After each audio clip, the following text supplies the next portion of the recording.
Hey guys, and welcome back to the channel. It's another preview and prediction video, and we're going to be going over the quarterfinals. Can you believe it? It's the quarterfinals of the US Open.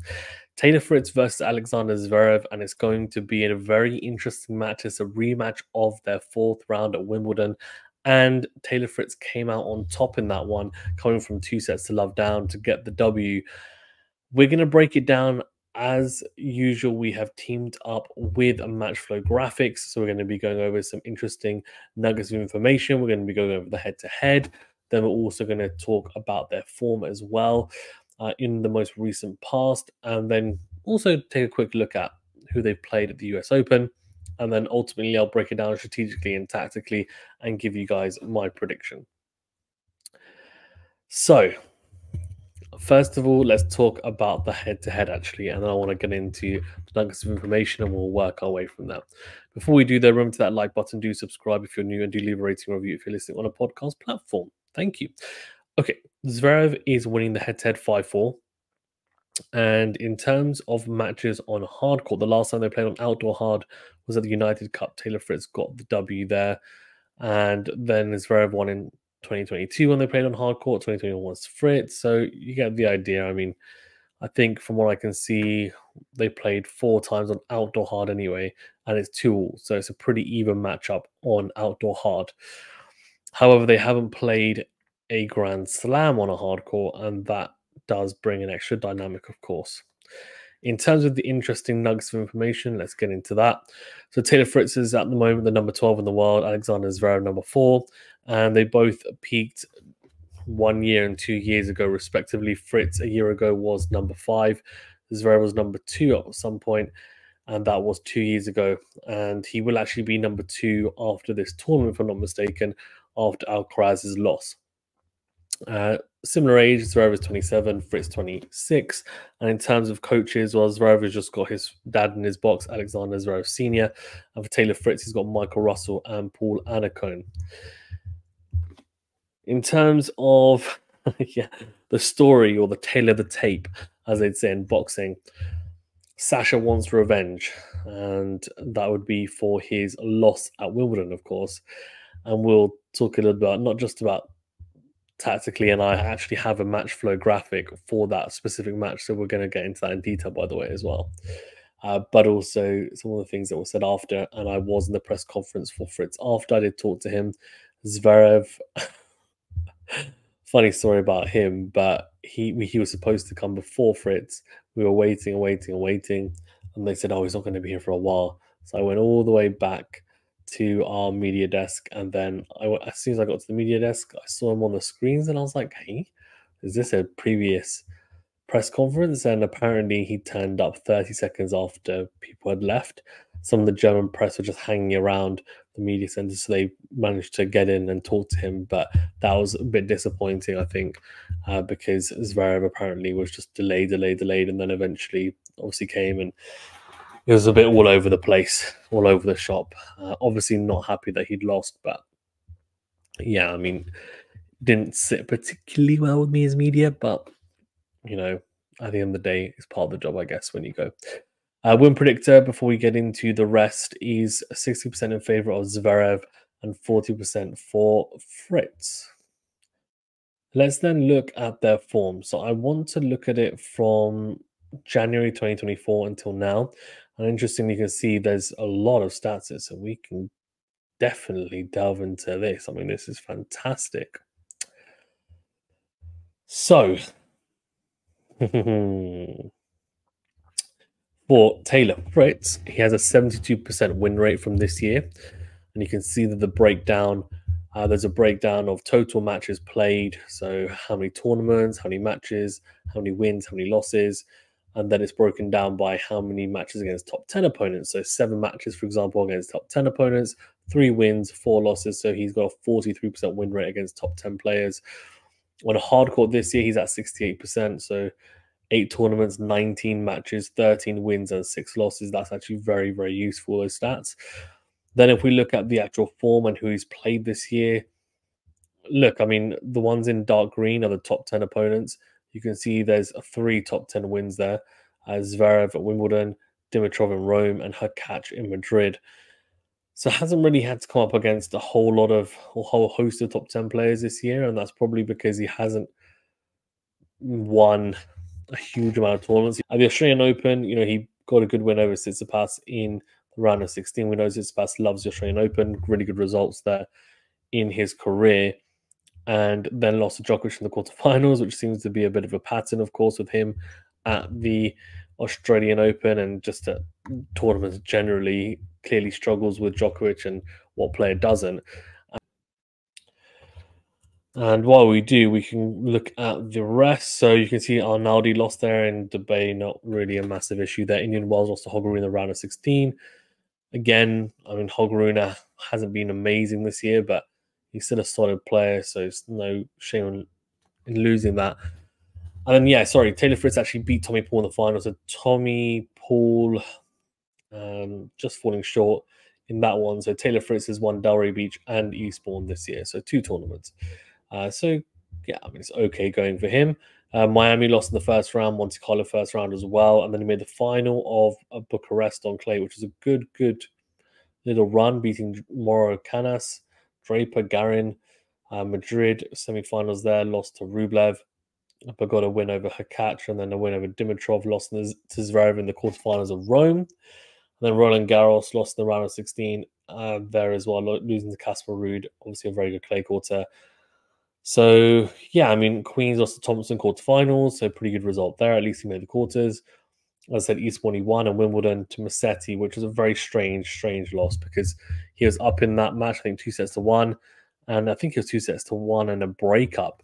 And Musetti, did make it difficult for him. He was, shaping the ball and just making it pretty awkward at times. But I think the wind had picked up at some point in the match, and he didn't handle the conditions very well, to be honest. And I think he'll be disappointed in that performance, in all honesty.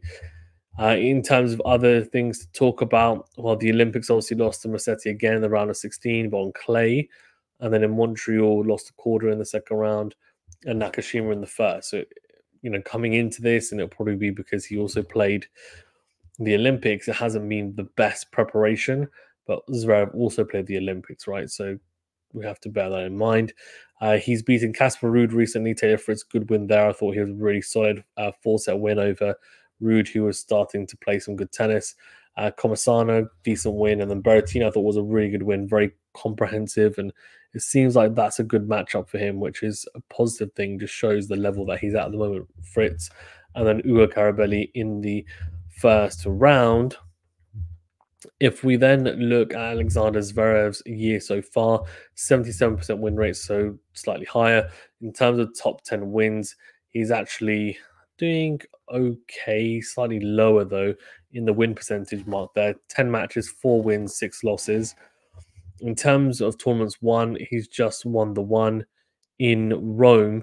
But a couple of finals lost, Hamburg, Roland Garros, of course, to Alcaraz, and a lot of semi-finals this year. Cincinnati lost there, and then you can see also made Halle, lost to her catch there. Dimitrov, Thompson, Medvedev, all semi-final losses. Medvedev was at the Australian Open, where again, if memory serves me correctly, he was actually up in that match as well, and probably should have gone on to win it.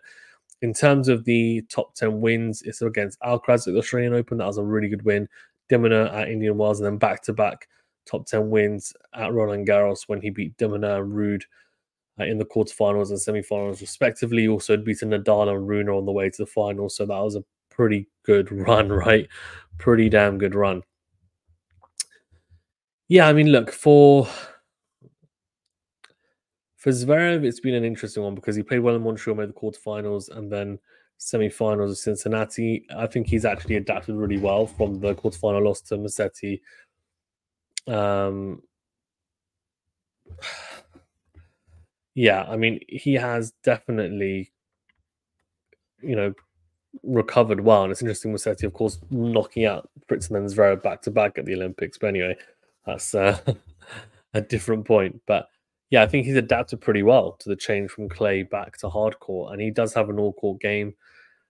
The question is going to be, mainly around the mental side, I think, in this matchup. But he'll be looking to get revenge. Let's then quickly, I'm not going to go into it too long, but I want to get into the match flow for that Wimbledon match they had recently. Then I'm going to talk about it strategically and tactically, and then we'll give you guys my prediction. So you can see here, and we'll go through the sets very quickly. First set was 6-4 in favor of Alexander Zverev. Not a huge amount to talk about in this set. It was pretty straightforward. Only the 2 breakpoint opportunities for Zverev in the 4-all game on Fritz's serve, which was obviously a pivotal game. Got the break to go 5-4 and then took it to love, actually. That set's very straightforward in the end. So then you can see here in set 2, actually, very interesting set, of course. No break points at all and no breakpoint chances either. So they go to a tiebreaker and then, yeah, I mean, Zverev ends up taking it 7. Sorry, not 7. He ends up taking it, 7-4 even, which is, a pretty good tiebreak from him. And he's 2 sets to love up. Then Fritz comes back in the 3rd set, and you can see he has 1 break point opportunity at 1-all, doesn't take it. Zverev holds, so that was a pretty long game. Zverev did well then later on in the set to not let that bother him too much and took the 2nd break point opportunity at 4-all, pivotal game, goes 5-4 up and then holds to love to serve it out 6-4. And then if we look at set 4, very interesting. Again, not many break points. Both these guys serve big, right? And then 7-3 in favor of Fritz in that tiebreaker. So impressive from Fritz. And then we go into a final set. Zverev doesn't have any break points in this set whatsoever. Pretty clean serving performance from Fritz. He has a couple of opportunities at 1-2 on Zverev's serve. He takes it at the 2nd time of asking. And then you can see just gets through pretty comfortably. No breakpoint opportunities for Zverev in that 5th set. So a tale of dominant serving and Fritz being more clinical in that matchup is where we're at right now. If we want to talk about it tactically and strategically, let's break that down. So, I mean, given what we just went through in that match, I think it's pretty clear to see that both those players have really big serves, and these American hard courts at the US Open are playing a bit quicker, I think, than they have done in prior years by the sounds of it. That's obviously a plus for both players. You know, Zverev, when his serve is firing, which most of the time it is, and he's not hitting many double faults, which seems to be a thing of the past anyway. Now he's a lot more consistent on that 2nd serve. It's very hard to break that type of serve, and same for Fritz as well. Both can serve big, 140 plus. I think Fritz, I've seen him serve 140 plus. I think for Zverev, he can get close to that. They hit their spots, they've got variations, and they've got weapons, they've got real weaponry on that serve. And then if you look at also the ground strokes, both players very solid from the backhand side. They've got 2 of the best backhanders, I think, on tour in terms of just stability and reliability anyway. And also being able to defend that corner. I think both players are really good at doing that, which is great to see. And then also on the forehand side, I think both players can sometimes be a little bit ropey on the forehand, but when they're being proactive on the forehands, then again, they can be a weapon. And I think it's going to be interesting because I have a feeling that this match could be won or lost in those forehand rallies as well. Both players pretty natural returners. Zverev is an incredible returner. He really is one of the best on tour. Fritz is not so bad himself, but I think he'll need to really dig deep on those return games. And and then in terms of other styles, I think Zverev will transition at times. He doesn't always look the most comfortable with the net, but he does have generally good hands. Fritz will try and avoid the net as much as possible as if it's the plague. But we'll see what he does there. And then, I mean, look, things that both players need to do. Well, for me, for Zverev, I think he needs to put that Wimbledon loss behind him or use it to motivate him. I think his serving has got to be good, and I think he needs to be making a lot of returns. Like, he's too good a returner not to be making a high percentage of returns back into play, especially if it's a 2nd serve from Fritz. And then he's got to be brave with the forehand, because the forehand, when it's cautious, when he's tight, he goes very loopy cross court. It's a very safe shot.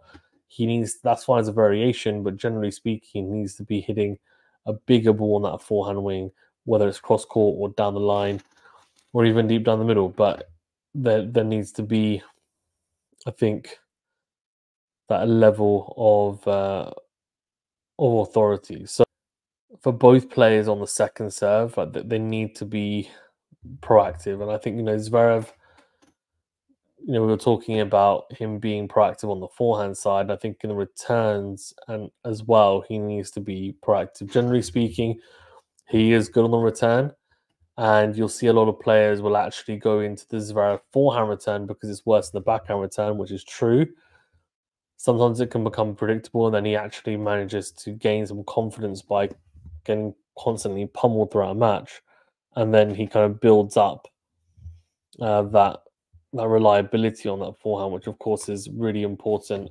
Um, just really, really important for him to be able to stick in there and stay solid. What I will say is that so Zverev mentioned that apparently his knee was injured in the Wimbledon loss. I'm sure it was, but I don't think it affected his movement or anything. He was then, of course, complained about Taylor Fritz's box, which it seemed like he was alluding to his girlfriend, because he said people that don't watch tennis and don't know much about it, are shouting and screaming from the box and not maybe behaving in the most appropriate way, which is interesting from Zverev to say. Ended up coming across as an excuse, and they shook hands at the end. But yeah, I think for me, Fritz is going to fight until the end, and Zverev will have some uncomfortable moments. It's just whether he's willing to accept that that's just the case at the moment. Um, but yeah, I mean, just a very, very interesting matchup between two players with a close head-to-head as well. I think yes, both need to hit their spots, and then Fritz needs to be proactive on the second serve of Zverev, and I'm sure the same can be said for